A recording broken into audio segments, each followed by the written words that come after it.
El paraje Nahuel Huapi. Harry Jones tuvo varios hijos y uno de ellos se casó con Edith, quien en una entrevista realizada en el año 1998 relataba parte de la historia de la familia y las particularidades de aquella época. ¿Y cuántos hijos tuvo Jones? Él tuvo 7. ¿Su esposo es de los mayores, de los menores? No, de los menores. Él tuvo 7. Primero Juan y Justo. Después 2 mujeres, Mati y Nora. Entre medio creo que había uno que se murió de bebito, chiquitito, así, de 2 meses o algo así.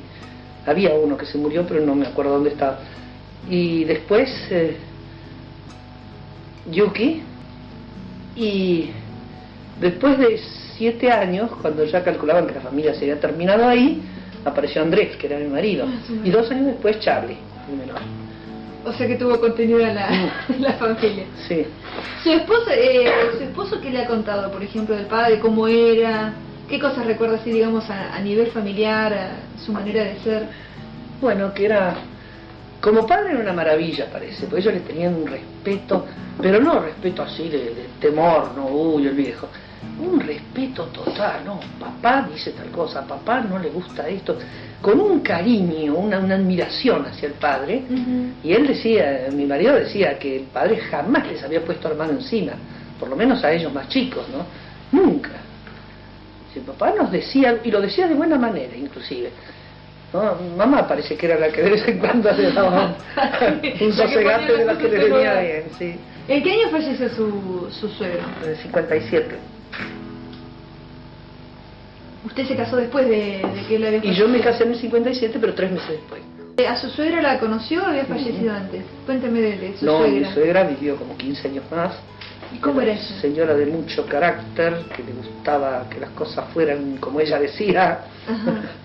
Una suiza dura, ¿no? Y además hecha dura por una vida dura. Había vivido acá en una época tan primitiva, criando sus hijos y arreglándose como podía y trabajando como un burro, teniendo sus hijos acá sola, ayudada con su madre. Claro. Ellos más o menos tienen presente cómo fue la historia. Sabemos que el señor Jones vino a fines de siglo. ¿Y cómo se conocieron con su suegra? ¿Tiene presente más o menos? Doña Bárbara, ella era de familia suiza que habían emigrado a Chile, que en esa época había muchas facilidades. En Chile, de todos los alemanes que hay, y suizos también, esa fue la época de inmigración. Ellos de una familia muy pobre, cerca de Zúrich. Y entonces se vinieron los padres con los hijos a poblar. Y claro, en esa época el señor Jones traficaba con Chile, porque era más fácil llevar una tropa de vacas que iban a pie a Chile que no a dónde, sí, Bahía Blanca, tendría que haber sido, ¿no? Los Patagones ni se le iban a comprar, tendría que haber, bueno, entonces la salida era Chile, todos de acá traficaban con Chile. Y en uno de esos viajes la he conocido, a esta suicita, estaba solo acá, y bueno, se la trajo. ¿Más o menos en qué año fue? ¿A principio del siglo esa? ¿O ya más adelante? Y justo yo saco por los hijos. El hijo mayor nació en 1898, creo. Ah, fines del siglo pasado 99, que se habían conocido. ¿Y ellos vivieron siempre acá en la estancia de Quelmalal? Siempre ahí. Y simultáneamente mi suegro hizo este cabañón que tiene un estilo que no tiene nada que ver con los estilos de la zona. Creo que el estilo de la zona, como hay todavía casas en Langostura, hay un montón, y en Bariloche cada vez menos, pero hay también las casas de madera que son machimbradas, más como aquella, ¿no? Machimbrada. Ese es un estilo que vino de Chile, ¿no? Y que es el que uno puede ver en Suiza, en muchos lugares de Europa.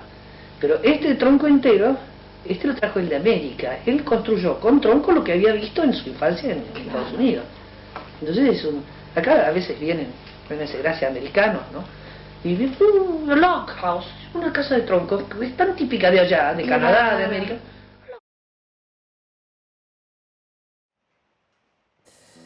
La madera fue desde siempre el principal material, cuando no el único, utilizado para la construcción de vivienda y también de embarcaciones en la zona. Dentro de las técnicas aplicadas, la más básica es la denominada palo a pique, que consiste en colocar los troncos en forma vertical uno al lado del otro.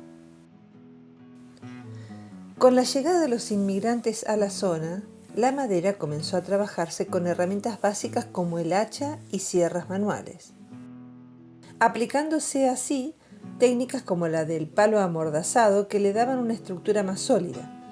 A esta técnica de construcción se refiere Edith, denominada también blockhouse o de palo amordazado.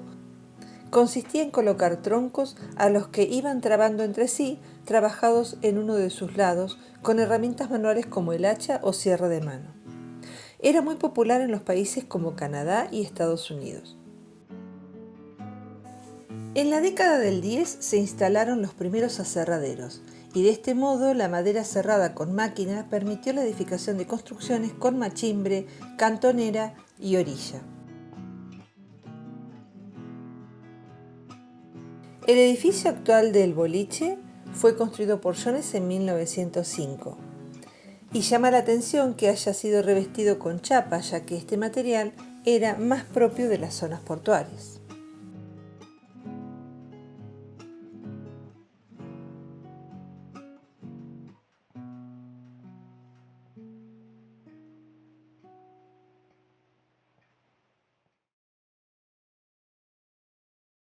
¿Y por qué año más o menos se construyó todo esto? ¿Qué función cumplía esto? Bueno, él lo hizo esto porque él puso una balsa acá en Limay, y la balsa que había era de él. Él cobraba el peaje. Estaba muy adelantado los tiempos, cobraba peaje. Y hizo este boliche porque era lógico, el que venía de, bueno, Bariloche no existía, había 4 o 5 pobladores, que venía a caballo o en carro, en lo que viniera, y cruzaba la balsa, después en el boliche, que era acá, compraba lo que necesitaba. Y era un boliche de campo, ¿no? De esos tramos generales, un par de alpargatas, una botella de ginebra, alguna pieza para el recado, maíz para las gallinas, de todo. ¿Esto lo hizo a fines de siglo? Eso lo hizo a fines de siglo.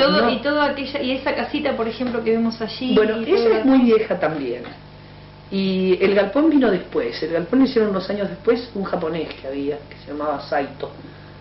Un japonés por esta zona. Sí, un japonés y una japonesa. Y se habían hecho así como vemos en las estampas, los palos esos, y buscaban agua en el río así. Y él hizo ese galpón. Todavía andan nietos, deben ser bisnietos de Saito, hay uno que es camionero, qué sé yo. Y bueno, y hizo acá ese caserón grande que era partido creo que en 2 partes o 3, en donde había una habitación para que viviera el que estaba encargado acá, porque nunca vivió acá. Vale, viejito nomás, ¿no? Pero en esa época no. Otro de depósito, el salón de ventas. Y ahí el famoso salón donde estuvo Butch Cassidy. Estuvo acá.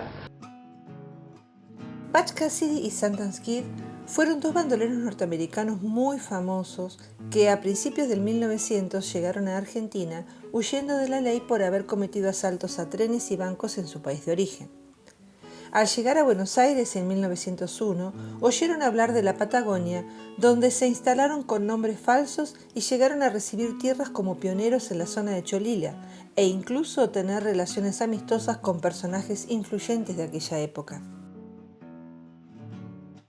Y parece ser que en algún momento llegaron acá al boliche del Limay. Así lo atestigua el asiento diario de este boliche, donde quedó asentado que en un alto en un viaje camino a Buenos Aires, Harry Place, Ethel Place y James Ryan, como se hacían llamar, adquirieron 2 kilogramos de yerba, 1 de azúcar y una bombilla.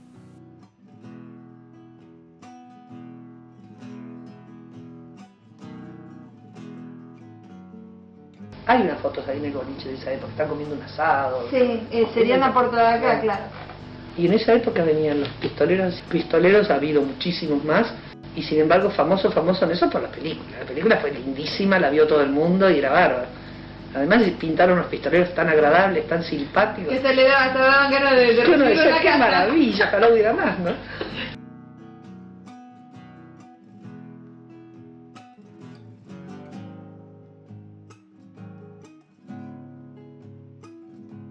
¿Y cómo fue, por ejemplo, bueno, se conoce, digamos, la etapa, digamos, de juventud, de emprendimiento de Jones? ¿Cómo fue después? ¿Trabajó hasta muy grande o ya, digamos, se retiró de joven? Él, después de eso, que dejó de tropear y todo, porque ya se hizo una tierra acá, administraba algunos otros lugares cercanos, de gente que vivía en Buenos Aires.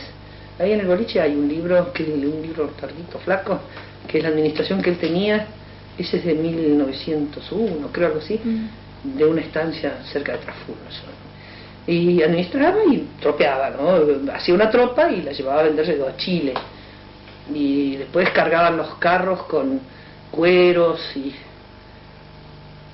sería, porque qué otra cosa, y las llevaban a Bahía o a Puerto Madryn o a San Antonio, y ahí compraba... Todo con bueyes, todo con caballos. Con mulas. Con mulas. Y después iba, y mi marido decía que cuando llegaba a un boliche de campo, así como el que él tenía acá, echaba una ojeada a ver si estaba bien surtido, y decía, bueno, ¿cuánto vale todo el boliche? Se lo compró todo. Porque, claro, los boliches de la costa tenían los barcos, se surtían fácil, pero acá no. Y llevar una lista de todo lo que había que comprar, que sea 10 cajas de cerveza, 50, era imposible. Claro. Entonces, cuando veía un boliche bien surtido, decía, compro todo. Entonces se hacía ¿cómo se llama eso? Un recuento de las cosas que había. Claro. Y un inventario. Todo, pagaba lo que era y cargaba todo el boliche arriba de los carros mulos y los traía para acá. Y lo vendía él. ¿Qué iba? ¿Una vez por año más o menos? Una vez por año. Ahora, principalmente, más allá de Puerto Madryn, se proveía digamos, la provisión de mercadería la hacía desde Chile, cuando llevaba el ganado, ¿o no?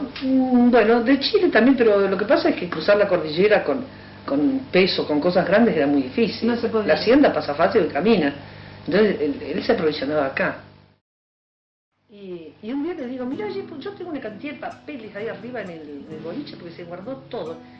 Edith se refiere a Ricardo Barmigiano, el historiador referente de San Carlos de Bariloche, que más ha investigado acerca de la historia de la región. Y está todo guardado ahí arriba.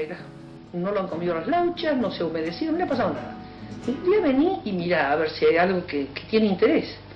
Vino y se volvió loco. Claro. Dijo, esto es una mina. Claro. Es como encontrar una mina de oro. Es la historia ahí que le está hablando. Y estuvo viniendo un año entero, que yo, 1 o 2 veces por semana, y haciendo un estudio y organizando el asunto, cuidándolo, metiéndolo en bolsitas por tema.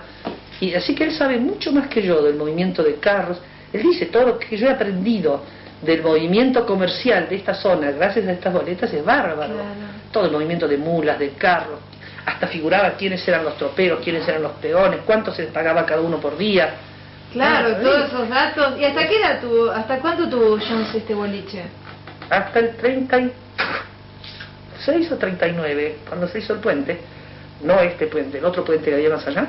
Sí, más precario, digamos. Usted no se acuerda de eso porque es muy joven. No lo conocí. Bueno, en el 60, creo, 60 y algo, se hizo, no era precario, un buen puente de hierro, que lo hizo el ingeniero Beveraggi, y estaba en una angostura que hay más allá. Había una casillita de un cuidador de caminos, de vialidad al lado.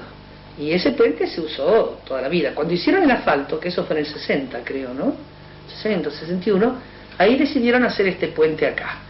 Entonces el otro quedó armado, al final un día lo desarmaron porque lo querían llevar, no sé si al río Bonito, por ahí, lo iban a desarmar para armarlo al otro lado, era un puente bueno.